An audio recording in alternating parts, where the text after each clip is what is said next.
Hello, and welcome to another edition of Who's the Savage Now? Who's the Savage Now? Good question. I'm MC, your host, for this latest edition of my YouTube channel, Who's the Savage Now?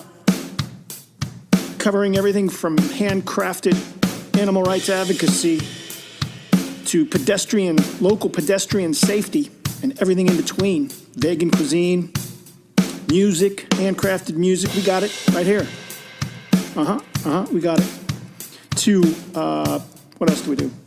On air, we cover on-air malfeasance at our local public radio stations. Yes, we do.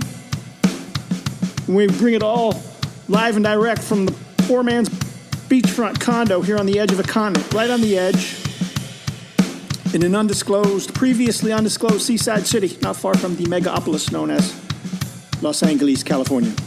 Exhibit A for humanity gone wrong, indeed. So sit back, relax, walk the dog, feed the cat, and get ready for some hard-hitting commentary from yours truly, MZ. Thanks for being a part of the show. We appreciate it. Stay tuned for more. Greetings, everybody. MZ back with you for another edition of Who's a Savage Now, my YouTube channel. My fledgling YouTube channel with 67 subscribers over there. Thank you, whoever you are, for hanging in, hanging on, and hanging out with me. No shoulder to shoulder, no daylight between. Doing this together. Doing what exactly? Exposing on-air malfeasance at our local public radio stations, along with handcrafted animal rights advocacy, a few other things. Local pedestrian safety. Anyway, my current target is Greg Palast. And again, I didn't go after Greg. Greg walked into my investigation, okay? I'm a part-time investigative reporter too, Greg. And for the last 6 months, 7 months, 8 months, I've been investigating Jerry Quickly, and I had him removed from KPFK. You failed to understand that. You failed to do your due diligence and look up information about Jerry Quickly and why he may have been removed from KPFK. You failed as an investigative reporter, if you are one at all. Do you even write your own stuff? I don't think you do. You don't sound that intelligent. You don't sound intelligent enough to be a writer. To somebody that sits down at a computer every day and writes. Because to be a writer, you have to be a good thinker. And you don't strike me as a good thinker, Greg. You're bumbling, you're stumbling, you sound like an idiot, and I have proof. You were on Lila Garrett's show yesterday on KPFK, Connect the Dots, saying the same exact bullshit story, dog and pony show that you've been selling for the last 20 years, dude. You've been riding this best democracy money can buy for since 2003, dude, as a book, right? Best democracy money can buy from 2003, dude. It's 2019. That's 16 years. One slogan, making the rounds on alternative media like a clown show. Everybody eating it up. Isn't this great? Isn't this great? It's all bullshit. Here's Greg. Where's the thing? Okay, here's Greg on Lila Garrett. Let's just get into this right away. He claims, he lies again. Bold-faced, blatant lie. He says KPFK is the only media outlet I can come to in Southern California. It's the only media outlet that will have me on. And you know how I know that's a lie? Because last week he was on Jimmy Dore's show. And Jimmy Dore's show can be considered a media outlet when he has more subscribers than Democracy Now! He just overtook Amy Goodman's YouTube channel, Democracy Now! She's got 490. Greg's got 498,000 subscribers, okay? When you overtake Democracy Now! On YouTube in subscribers, I think it can be considered a media outlet. And your videos get tens of thousands of views. I think it can be considered a media outlet, Greg, okay? Compared to your fledgling piddling 10,000 subscribers, Greg, on YouTube. How long have you been a journalist? How long have you been on TV and radio and in movies and books? You've got 10,000 followers on YouTube? That seems about right. That seems about right. Here's Greg. We got to listen to the whole thing because this guy is a tool. He's a tool of the left. He's like the Geraldo Rivera on the left. Okay, that's exactly who Greg Palast is. The Geraldo Rivera on the left. Let's see. Where is it? Where is it? Here it is.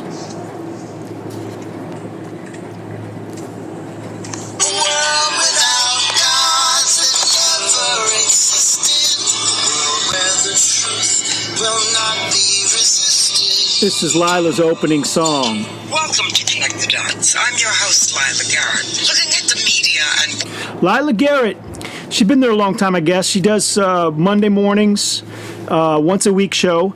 She's an endorser of the candidate slate, of a certain slate of candidates for the LSB, along with Ian Masters, Roy of Hollywood, and apparently she's a friend of Greg Palast. Okay, my theory now is that these guys are a multi-channel network. These guys, and further, I think that somebody's funding them. Somebody manipulation of public opinion is worth a lot of money.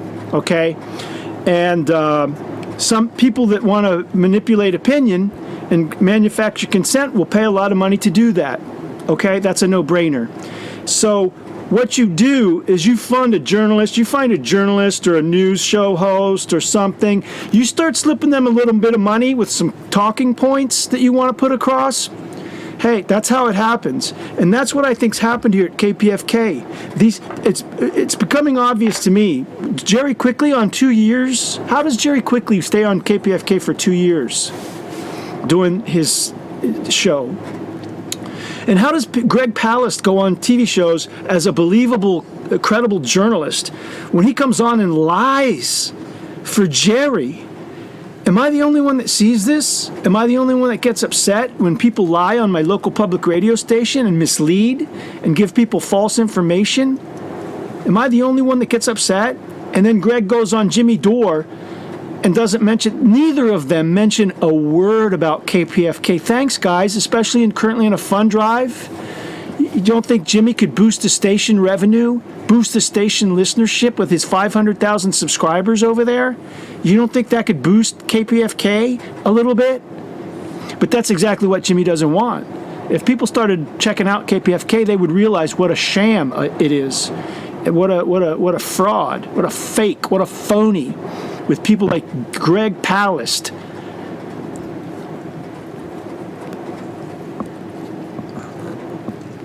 Wondering what planet we're on. We have a president who has reduced us to the laughingstock of the world on the one hand and to the most feared country on the other. So why are we spending most of our media time talking about the next election? Correct me if I'm wrong, but that's a year and a half away, is it not? What about now? While Mueller continues his endless, repetitive, gossipy investigation of a criminal who should be indicted for very real crimes, the media goes on with his seamy personal life about payments to hookers or whatever else nobody gives a damn about. He's disgusting. It sounds like Lila's been watching my videos, been listening to my videos, because that's a lot of this. That's what I rally against. That's what I rail against at KPFK. All this Trump sideshow news. But then she must not have listened to my new Greg Palast exposed videos, which is a shame. We get it, but to the media, if it sells, it's right. Let's talk about real crimes. Crimes that not only impeach him, but put him in a very real jail with a very stiff sentence.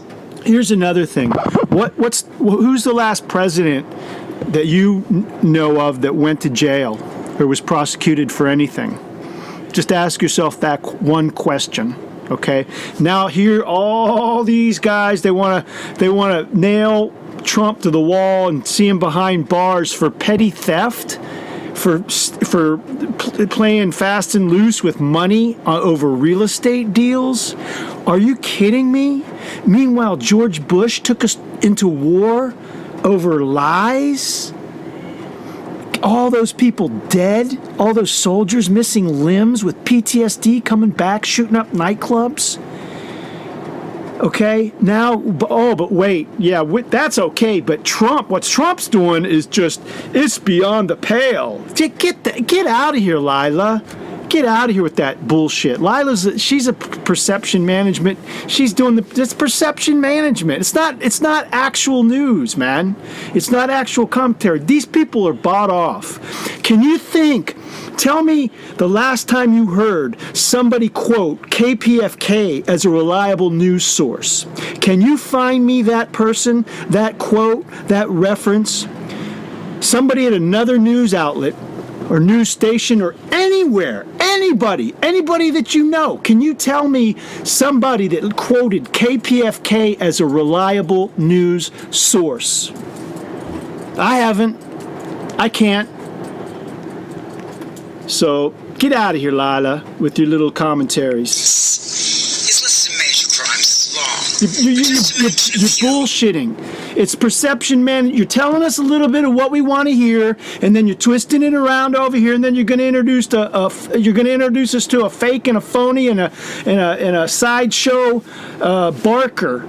Greg's if he wasn't an investigative journalist, he'd be a sideshow carnival barker. What about the kidnapping and enslaving of children? And yes, I'm angry. Right now at the Mexican border. Over 15,000 children are living in what amounts to concentration camps, run by private companies, from which Trump probably gets a cut. The government paid. Probably, maybe. He could be getting a cut. He might be getting a cut. We don't know. I have no evidence, but I'm just going to say it anyway over the air and repeat it and repeat it and repeat it until it becomes fact and common knowledge. And that's Sonali said as much. That's her standard of journalism, consistent with what is already known out there. That's Sonali Kohatkar's standard of journalism. I heard her say that one day about the movie, The Dubious Friends of Donald Trump, that they were pushing, talking about 16 intelligence agencies having high confidence in the Russian dossier. Thanks, Lila. Thanks. For these enslaved children per child. It sounds like a typical Trump deal, doesn't it? Trump likely takes a cut from every foreign domestic deal we make. You have no evidence for that, Lila. You have no evidence. You're Trump, what do you call it? Trump baiting. You have no evidence for that, Lila. That's opinion. That's your opinion. Okay? And there you are repeating the Trump rush. You just said, she just said, she's gaslighting us. She just said all this Trump coverage is ridiculous, but he's getting a cut. You know he's getting a cut, probably. She just told us that all this Trump stuff is ridiculous, and here she's doing it. The Art of the Deal, he calls it. It's actually the title of his book. Why isn't his criminal kidnapping, imprisoning, and enslaving these children number one in our media every single day? And we're poised to invade Venezuela. We put 5,000 troops in Colombia. Because that's what people want. Because of people like you, Lila, that don't report on the kids.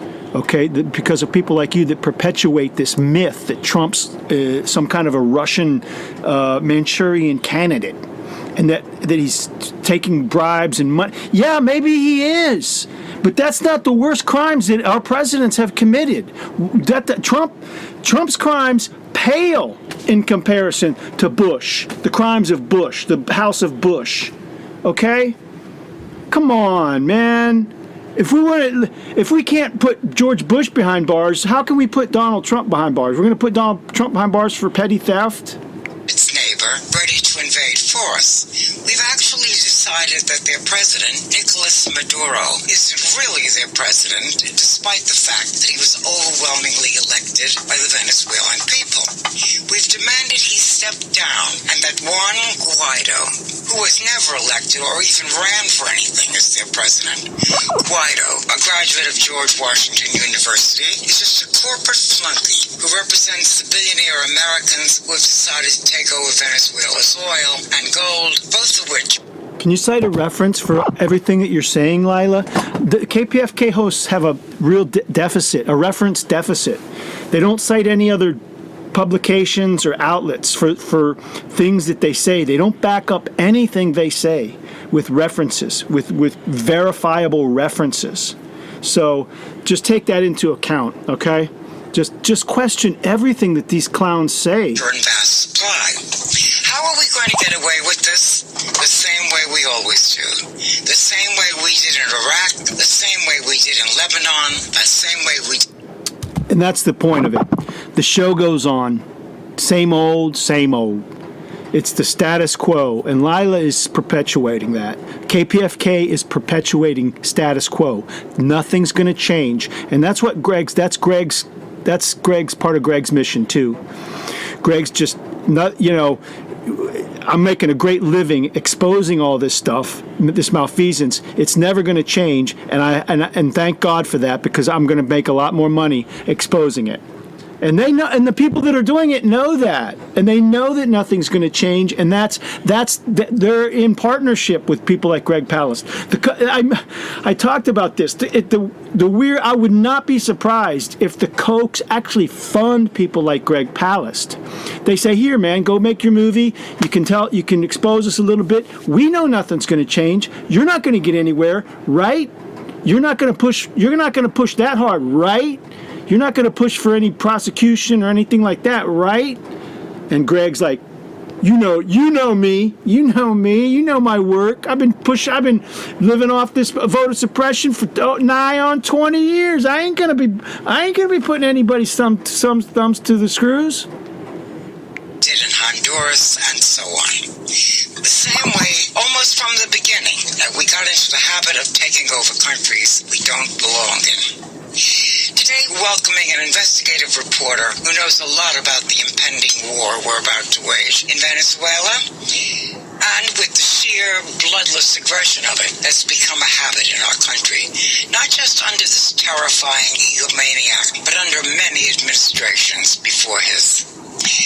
Taking over countries for their oil and whatever else corporate America is after, imposing sanctions on them as they struggle to get back on their feet after our devastation is definitely a habit with us. Greg Palast knows a lot about Venezuela. He covered it for the BBC and for the... All these things she's saying are true. I mean, I believe them, that the corporations are just trying to make money, and they don't care what law they have to break or who they have to kill to do it. And that's what she's telling us. But then, what are we doing to stop it? That's the big question, and elephant question in the room. What are we going to do to stop it? What are we doing to stop it? Okay, they don't talk about that very much. Guardian. He will not only tell us the real story about what's happening in that country, he has an offer for us that we hope you can't refuse. We're still in fund drive, It's the only way we can survive without relying on corporate money. I think they've already been bought off by somebody. Somebody's paying these guys. Somebody's funding this crap. Nobody's calling. People aren't calling into KPFK. Are you kidding me? They're not raising any money. They're raising a little bit of money, but not enough to run a radio station. They're not running the rock star boot camp, marketing boot camp every other hour on the hour. They're not raising the money required to run a radio station with that crap and selling T-shirts. They're not raising enough money. This station was bought off a long time ago by somebody. And this money that they raise now is just whatever, I don't know, it doesn't matter how much money they raise now, because they're already sponsored. Somebody's already bought and paid for them. That's my theory. Prove me wrong. prove me wrong. Prove me wrong. And they come on with their melodramatic, if the station watches this show and if we don't get enough support with the station, the show could be gone. Imagine if KPFK were gone. They try to scare. It's fear mongering. Imagine if KPFK were gone one day, you turned on the radio and it wasn't there. Yeah, maybe that's what has to happen. Maybe it's time for KPFK to go away. It's so corrupted. It's like the Republicans and the Democrat. It's like our current political system. It's so corrupted that it's not redeemable anymore. It has to collapse. It has to fall apart, and we have to start something new. And that may be what has to happen at KPFK. It may be so corrupted that it needs to collapse and be rebuilt from the ashes. That's the feeling I'm getting. How about you? Leave a comment. Once you do that, you know how you forget your independence and your ability to speak truth to power. Everything that makes KPFK special. So, speak truth to power. Just count the slogans that they use. Speak truth to power. What truth are you speaking, Lila? What truth are you speaking? What power? What truth are you speaking to what power? Be specific. So here he is, Greg Palast, investigative reporter par excellence and author of the book and film, The Best Democracy Money Can Buy. The same book and film they've been selling for the last 2 decades.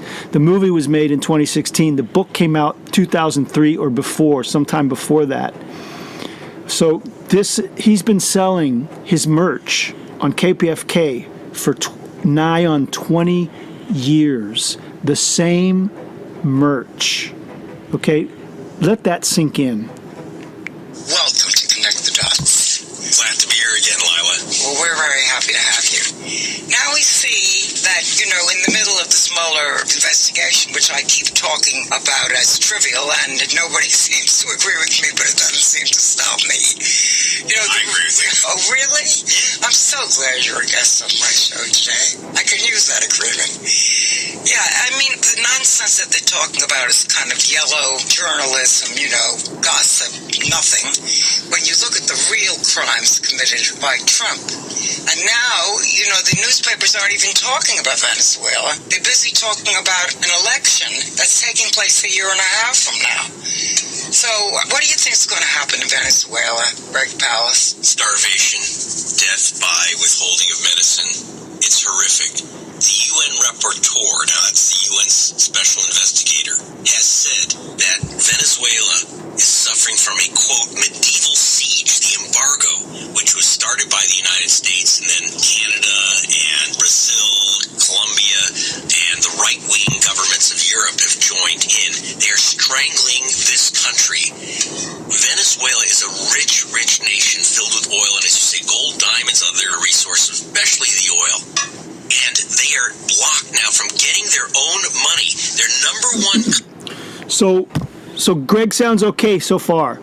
But this is my theory, that he's part of the whole charade. He's in cahoots with people like the Kochs, because for just to perpetuate the same old thing. Because if nobody was reporting the real truth, like if no one was giving us any of the truth, I mean, I don't know.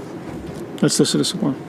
Customer is the United States. Their number one customer is the United States, and the number one customer in the United States is Koch Industries, their refineries on the Gulf Coast. They're the number one. Have you ever seen a Koch brother? I've never seen a Koch brother.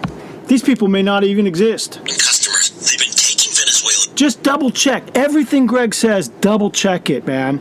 Double check it. Oil and not paying for it.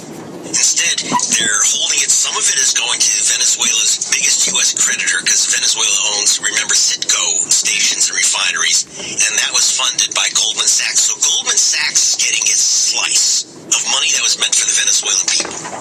The Koch brothers are relieved of a lot of their payments to Venezuela, and the U.S. Treasury is grabbing some more.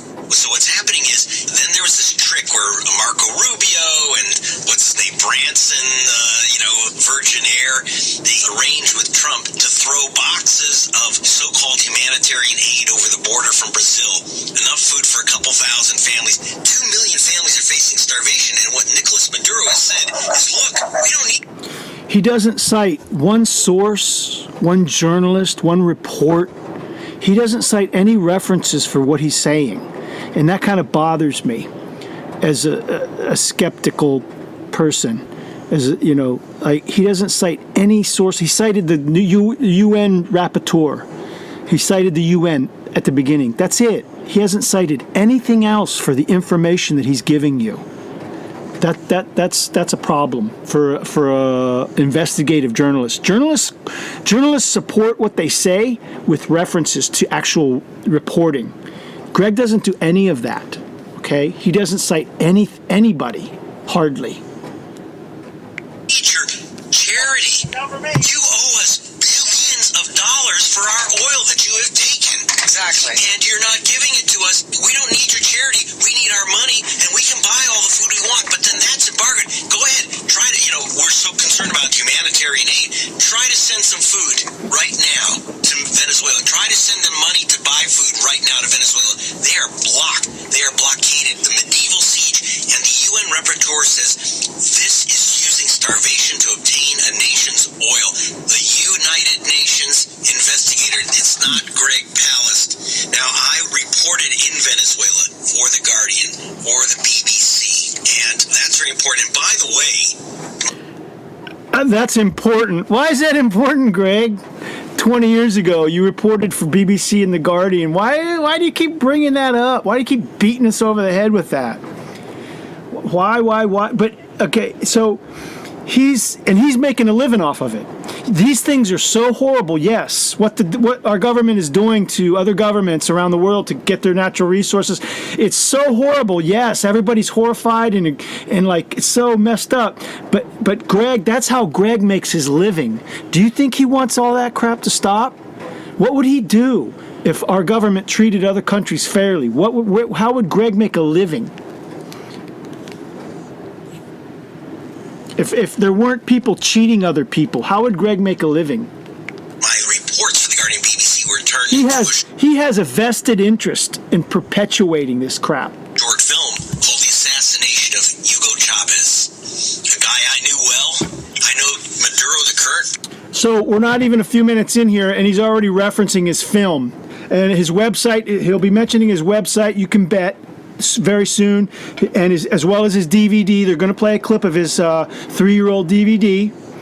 And so he's a salesman. Greg is a salesman more than a journalist, in my opinion.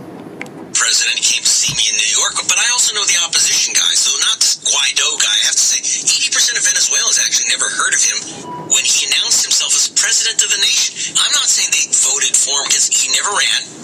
He just announced himself importantly, right after a phone call from Donald J. Trump saying, if you announce yourself as president, I will recognize... Where did you hear that, Greg? Where was that reported? You got to you got to support what you see. You can't just come on and just say all these things and not give us any references so we can go check what you're saying. I was president. Some investigative reporter. Okay, so what's happening here is a straight grab for the oil resources of Venezuela, and John Bolton, That's not news. If you're on the left, if you're progressive, didn't you already know that? How is that news? I already knew that about what's going on in Venezuela. I sort of already knew that. Greg's not telling me much I didn't already know, really. super white national security neocon freak has actually said he's been in discussions with U.S. oil companies about taking those assets. He actually said this on Fox News proudly. Hey, Okay, here's Greg. Greg trips over his first mistake. He's going to identify John Bolton as the current head of the NSA, the chief of the National Security Agency.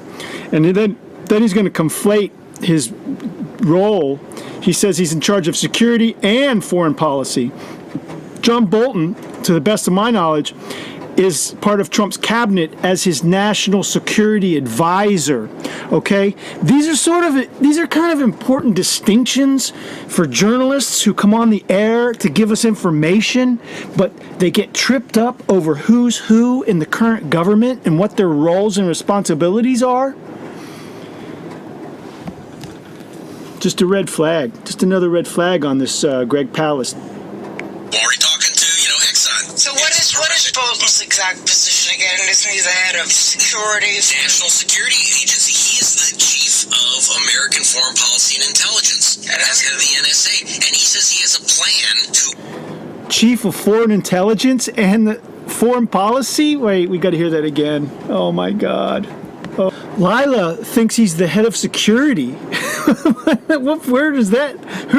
What job is that? What? I don't understand. The head of security. What? And then, but listen to what Greg says about John Bolton's job. And isn't he the head of security? National Security Agency. He is the chief of American Foreign Policy and Intelligence. And as head of the Greg thinks John Bolton works at the National Security Agency. I don't think that's true. I think he's the National Security Advisor for President Trump. He's a part of his cabinet. He has nothing to do with National NSA. That's a whole nother department. Okay? Greg is stupid. He's so stupid. He's so careless. He's so bumbling and stumbling and dumb, ignorant. That's ignorance right there. You don't know what job that John Bolton is the National Security Advisor of Donald Trump in his cabinet. He doesn't work at the NSA. He works at the White House. But Greg thinks he's in charge of intelligence gathering. That's a problem for an a top-notch, New York Times best-selling investigative reporter. That's a problem, folks, when they trip over identifying someone. And Greg always mentions names of people, but he doesn't identify anyone because this is what he does when he tries to identify somebody. He doesn't know. He knows his scripted little story about Venezuela because he's been telling it for 2 decades. So he knows that. That's why he can go on TV shows and sound credible. But when you get him off script on a radio show that nobody listens to in Southern California and nobody mentions the name of, when he goes on the Jimmy Dore show, who also has a show on KPFK, nobody mentions the name of KPFK. It's looking just real fishy, man. It's real fishy. We got to listen to that again. And isn't he the head of security? Isn't he the head of security where? Like Walmart? You have head of security like businesses. This is a government. Lila? National Security Agency. He is the chief. And isn't he the head of security? National Security Agency. He is National Security Agency. Try again, Greg. Try again. And isn't he the head of security? National Security Agency. He is the chief of American Foreign Policy and Intelligence. The chief of American Foreign Policy and Intelligence. That's one job? That sounds like 2 jobs, Greg. You dumb ass motherfucker. You dumb ass motherfucker. Greg Palast. Yes, I'm angry. And as head of the NSA. And he says NSA. Chief of the NSA. This is what KPFK fucking gives us. Fucking Greg fucking don't even know what job fucking John Bolton has in the Trump administration. And isn't he the head of security? National Security Agency. He is the chief of American Foreign Policy and Intelligence. And as head of the NSA. And he says he has a plan. NSA.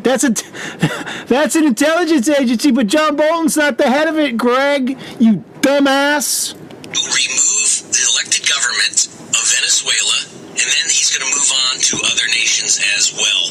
So that is the program, and to get that oil, it is starvation, it is medieval, this is not being covered, and this is the other thing, our media, the New York Times actually did an article that said that people in Venezuela are starving, there's no medicine in the hospitals, the industries are closing down. It says because some people say, I love when the New York Times says, quote, some people say. Who are those some people? You didn't ask me. Some people And I love when you open your movie, Best Democracy Money Can Buy, when you say, years ago, Hugo Chavez told me, and you don't give us any context. You don't give us when, where, how, why, what. You don't give us any you just said, Hugo, years ago, Hugo Chavez told me. Okay, so he wants it both ways. He wants to be able to put one over on us, but then he wants to expose other people that are putting one over on us. See, it's a game, it's a show, it's a charade, and they're all in on it. Say that is due to the Maduro government's corruption and incompetence. No mention that there's no feedstock for industry. They can't operate because of an embargo on imports. This is an import-export nation. Let's talk about Maduro. Now, he's being badmouthed by... Okay, so now we're going to get to Maduro. Greg's going to admit that Maduro came to visit him in New York once. Wouldn't that be headline news? But he didn't interview him. There was no interview. There was no story about it. He didn't say anything else about it. He just said, yeah, Maduro visited me in my office in New York. Well, what did you guys talk about? That would be kind of important, wouldn't it? Maduro visiting somebody in New York City? Wouldn't you interview the guy and write an article about it? Nope, not Greg, because they were talking about something else besides news. I wonder what they were talking about. He just says, oh yeah, I know Maduro. He came to visit me in New York. Oh, well, where's that article? Well, I didn't write one. We weren't talking about news. Everybody. And this is something that we've done many, many times. Sometimes correctly and sometimes incorrectly. Saddam Hussein, who was... He was a monster, though. Yeah, but first we used him to attack Iran. He was our ally. And he was our monster. And he did... Saddam was a monster. Okay, again, writers are thinkers. Thinkers are, they use language. They're experts at language. Writers are experts with language. They choose their words carefully. They don't say things like people are monsters and Saudi Arabian leaders are dictators in bathrobes. That's not professional language to use when you're a professional. When you want to be respected, you don't use language like that because it's not professional. Greg doesn't care. He didn't have weapons of mass destruction. KPFK doesn't care either. Lila Garrett doesn't care either. Anybody that has Greg Palast on their show is suspect to me now. Jimmy Dore, Gary Null, Lila Garrett, I think Mitch Jeseritz had him on once. Jim Lafferty had him on once. He's a regular. He says I'm a common guest, but that's not the word, Greg. It's frequent. I'm a frequent guest, not a common guest. I'm a frequent. Greg doesn't have a command of the English language as a writer would, as a writer should. He doesn't have a command of the English language in these off-scripted interviews, and it's revealing and it's see-through to me. What do you think? Let me know in the comments below. We knew that because we have the receipts, because we gave it to him. But here's the thing. Saddam killed his people. He was a monster. But... What? Can you point us to a report on that? How do we know that? How do we know that, Greg? Who did the report on that? What magazine, what newspaper, what TV station, what art journalist? Nothing. Crickets. No references, nothing. He's just shooting off at the mouth. He's shooting off at the mouth. He was our monster when we liked him. Okay? How many times is he going to say monster? That's real professional, mature, intelligent. That's his vocabulary. Look at his vocabulary. Monster, dictators in bathrobes. That's his level. That's junior high level conversation. Dictators in bathrobes, monster. That's a junior high level vocabulary that Greg has. He's like Saddam when he was Bush's best buddy. Right. Maduro is very different. They used this game on Hugo Chavez, too. Chavez was the Nelson Mandela of Venezuela, the first black man to become the president of Venezuela. Years of lily-white rule. The conquistadors controlled that place until 1990. That sounds right. I believe that part of his story. Again, these guys, it's a hybrid of fact and fiction for perception management, okay?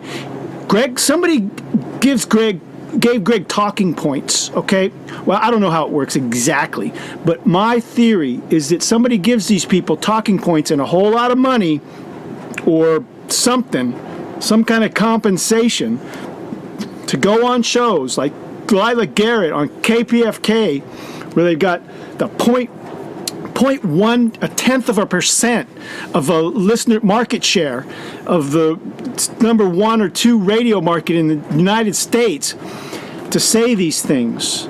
And that's my theory, and let me know what you think in the comments below. When Chavez was elected president, and we hated him from day one because he said now for the first time Venezuela's oil will become Venezuela's. Okay, so I kind of knew this already.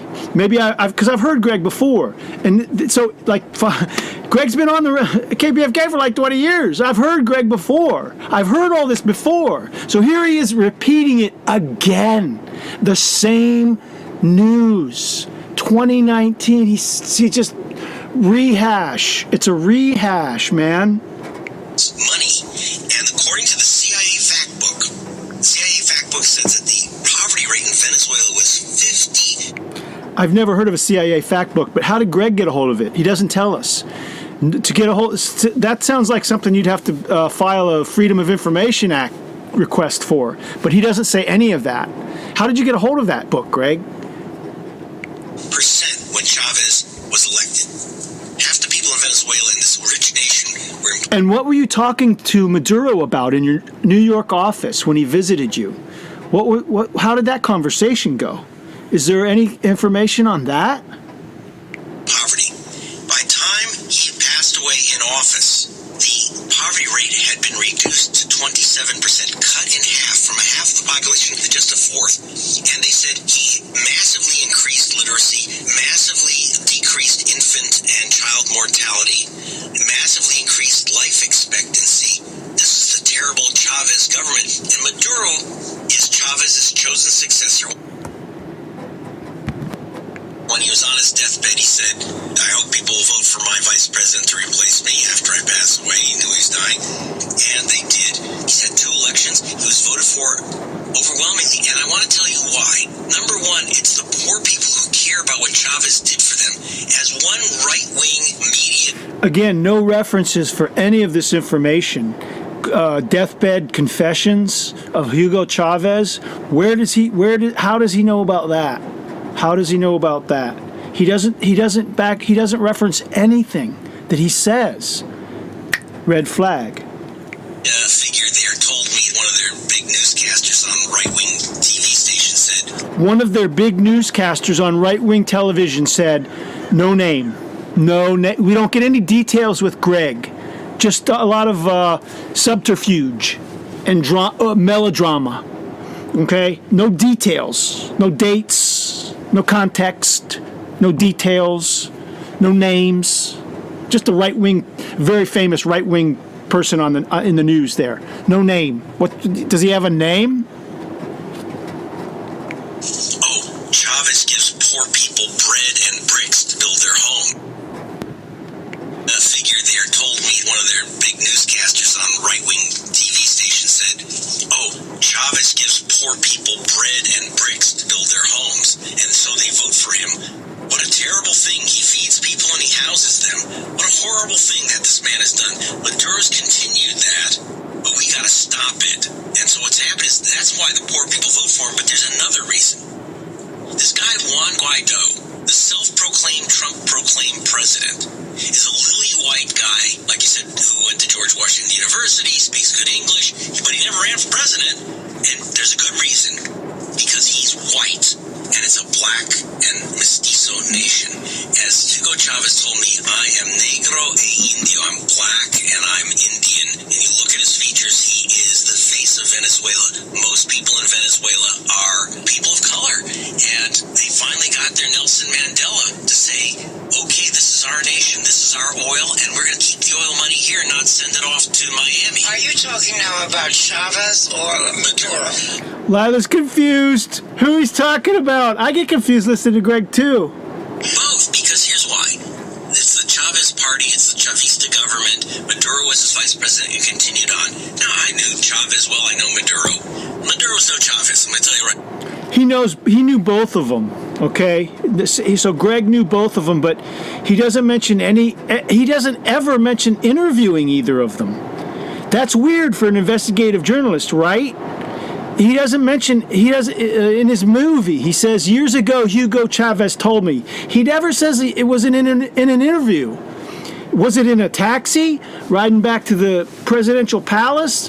Was it in his house at midnight drinking beers? Was it at a cafe? Was it in his office? Where? The context is important. Context matters, Greg, for information. He's so vague. He's so vague. And that's a red flag for a journalist to be believed. Right now, he doesn't have the same smarts. He doesn't understand the geopolitics here as well.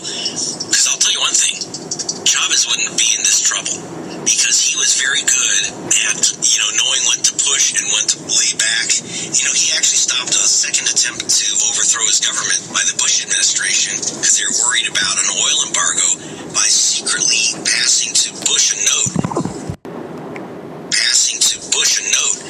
Chavez was president of OPEC, the oil cartel, and he said he would use his position as president of the oil cartel to veto any Arab oil embargo on the United States, and that saved him from being overthrown. He was kidnapped. By the way, the New York Times, when he was kidnapped, Hugo Chavez, in 2002, the New York Times ran the story, the big head. Finally, a reference.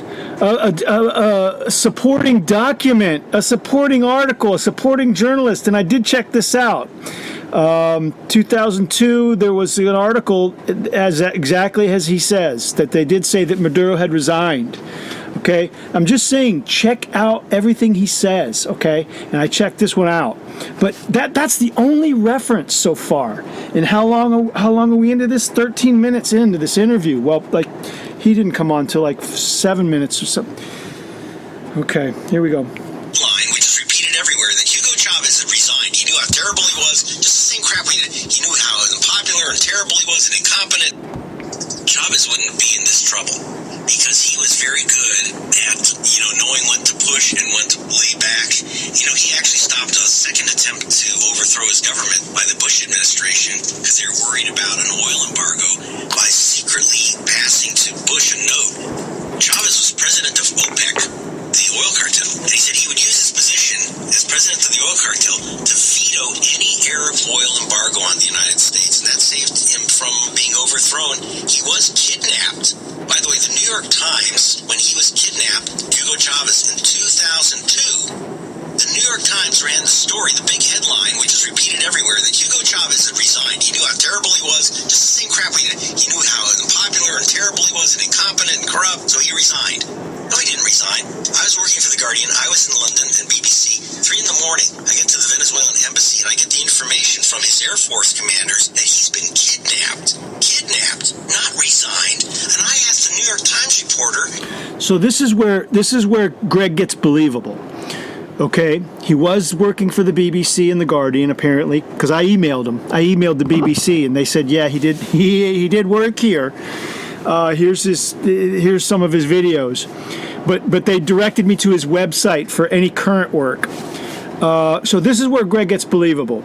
He was down there. He knows some information about him, but I just don't trust the guy. I don't trust the guy with his information. He's not the complete journalist. There's too many telltale signs of somebody trying to not tell the whole truth, to tell half truth and omit other stuff. And Greg has all the telltale signs, and I hope I'm pointing them out to you. Let me know what you think in the comments.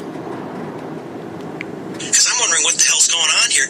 What do you mean he resigned? I'm getting the word that he's kidnapped. Where did you get the idea that he resigned? Oh, from the U.S. State Department. I gotta tell you, if I told the BBC that my source was the U.S. State Department, I'd be fired on the spot. They say, we want the truth, not the U.S. State Department press release. And so that's why I want you to get this film. Now... And That's why he wants us to get the film. That's where that whole thing was going. All that information, all that good, juicy information, and that real stuff. It all leads to Greg's merch. Okay, that's a red flag, folks. When all the news that he's presenting, the world, international, Hugo Chavez, it all leads to Greg's merch site on the website. That's a red flag, folks. That's a red flag. And Greg mentions his merch a lot. Since we're talking about Hugo Chavez, let's stop for a moment and tell our listeners about what Hugo Chavez has to do with our fund drive. Okay. Because he's still... So here now, Greg's gonna do some real pro, top tier marketing, truth, information, news, fundraising from the fundraising news vortex that is KPFK. Okay, he's an investigative journalist, but he's a fundraising marketing expert. His degrees are in economics. He never studied journalism. Okay, he never studied journalism. He studied economics and business. And now Lila's going to steer it all into the okay, give us some money, please, because we're bringing you this great information. It's so great. Don't you appreciate this information that you don't hear anywhere else? And please give us some money. Okay, I have a problem with that, and I'm starting to have a big problem with KPFK and the way they beg for money and conflate it with news, current events, and isn't it bad? And you need to support KPFK so we can help stop these things that are going on. But I don't get the feeling that that's what their mission is. I just get the feeling that it's all they're duping us. We're being duped. That should be the name of Greg's movie. Duped. That'll be the name of my movie. Duped by these people like Greg Palast and Lila Garrett on KPFK.org, a radio station, a news source that nobody quotes. When was the last time you heard anybody say, "Yeah, I heard it on KPFK, so I can believe it"? When's the last time you heard anybody say something like that? Let me know in the comments. Helping us. By the way, Hugo Chavez wants to thank the Pacifica Network because when I was in Oh. So now Greg is speaking for Hugo Chavez. This is really scraping the bottom of the barrel. The guy's dead. He can't defend himself. But Greg's speaking for him from the grave. That's creepy. London, That's creepy. What? He's still alive. So he's still alive. Resigned. I'm getting the word that he's kidnapped. Where did you get the idea that he resigned? Oh, from the U.S. State Department. I gotta tell you, if I told the BBC that my source was the U.S. State Department, I'd be fired on the spot. They say, we want the truth, not the U.S. State Department press release. And so that's why I want you to get this film.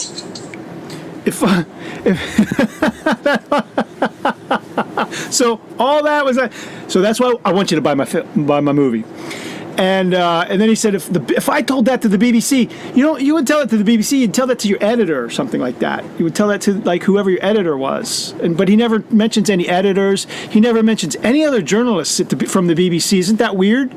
We don't hear of one colleague at the BBC or a colleague at the Guardian. He doesn't mention anybody that works there that knows him. That's odd. Because if you worked at a place, wouldn't you mention, oh yeah, and me and so we did this report, and then we did this report, and then yeah, he did this report, and then he doesn't mention anybody from there. He just keeps beating us over the head with BBC and Guardian. Now, since we're talking about Hugo Chavez, let's stop for a moment and tell our listeners about what Hugo Chavez has to do with our fund drive. Okay. Because... See, now, here's the conflation of news and fundraising. Money, the vortex, the intersection of news with money. And that's what I think this is. That's how these people make their money. They off the news, off how bad things are, how fucked up everything is. That's how Greg Palast has made his living. Okay? Reporting on how fucked up everything is. And, oh, God. And here's KPFK. And who's counting that money? Who's counting all that money over there at KPFK that comes in? I don't think it's that much. It can't be based on their listenership, based on their market share. They can't be pulling down enough money to run that radio station. Somebody bought and paid for that radio station a long time ago. That's my theory. Let me know what you think in the comments below. He's still helping us. By the way, Hugo Chavez wants to thank the Pacifica Network because when I was in London, That's wrong. That's wrong. That is so wrong. That is, for a journalist to say that Hugo Chavez wants to thank the Pacifica Network. That's crossing a line, Greg. You're crossing a line. Speaking for the dead right there. That's weird. That is weird. That's creepy. That's creepy. That is creepy. In the name of money, in the name of fundraising, Hugo Chavez, Greg's going to tell us Hugo Chavez wants to thank Pacifica in the name of take out your wallet and send in some money. That's creepy, man. That's a very new level of creepiness from Greg Palast. I called to the U.S. The only way I could get the word that Hugo Chavez had not resigned but was kidnapped in a U.S.-sponsored coup d'etat was I was able to call Pacifica KPFK, Dennis Bernstein, and get the word out. And Chavez says that's one of the reasons he was still alive. So he thanks Pacifica. So Hugo and I have now made this premium possible. It's a DVD. So this is one of the things I noticed on the internet with like people like Jason Goodman. They insert themselves into the news. They're not only reporting the news to you, but they're a part of the news. Okay, they become a part of it. It becomes personal history. And they're not only telling us about political history, reporting on it, they're merging it with their own personal history. And that happens on occasion, I'm sure, but Greg overdoes it here in the name of fundraising. Okay? So that's weird. When the merger of money and information and personalities and news outlets, it's a lot of things can go sideways at a radio station, and I think a lot of things have gone sideways at KPFK for a long time. The assassination of Hugo Chavez, the film I made for BBC Television, my investigative reports there on his kidnapping and the coup d'etat. You'll know everything you need about Venezuela today by watching that. And the DVD also has reports of mine on the Mexican elections, on the oil theft by Chevron in Ecuador, by calling this number, 818-985. I'm not trusting this model anymore, where you have the reporter shilling for the station.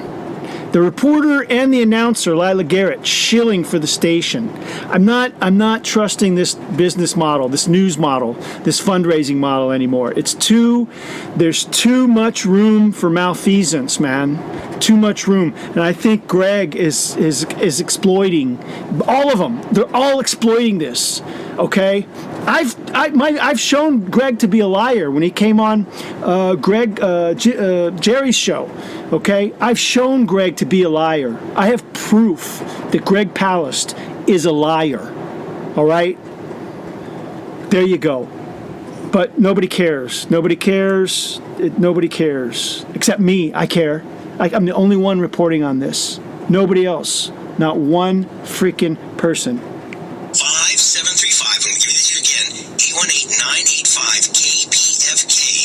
And say, I want the Palast Chavez pack. It is...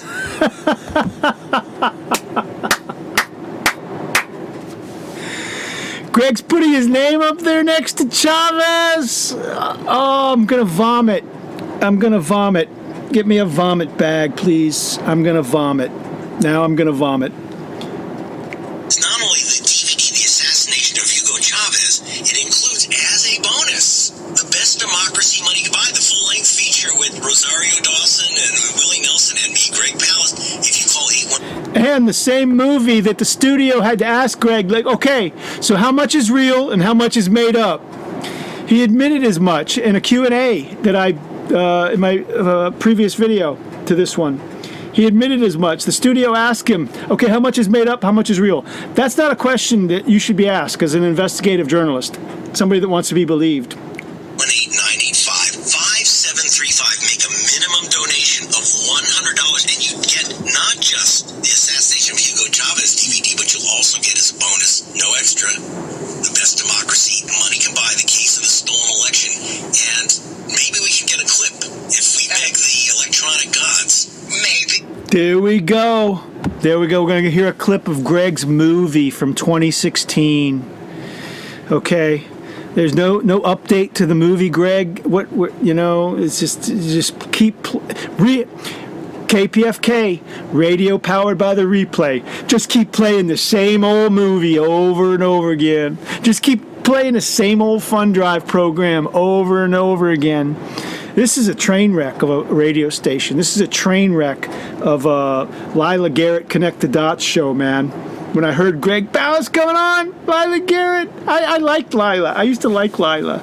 But now I know Lila is a tool. We can. I think they heard us.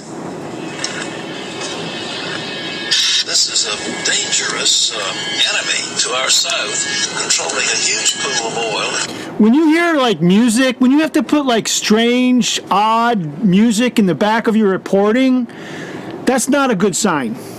It hurt us very badly. We have the ability to take him out, and I think the time has come that we exercise that ability to get rid of one strong-arm dictator. It's a whole lot easier to have some of the covert operatives do the job than get it over with.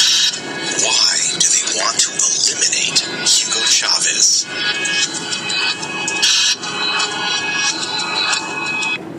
Folks, okay, we're in an hour. I'm going to stop now because this is a legal limit for people to receive information, and I'm just going to stop right here. I'm going to make a part 2. I'll make a part 2. This is part 1. BBC reporter lies again on KPFK and mistakenly identifies John Bolton as the head of the NSA. Thanks, KPFK. Peace out.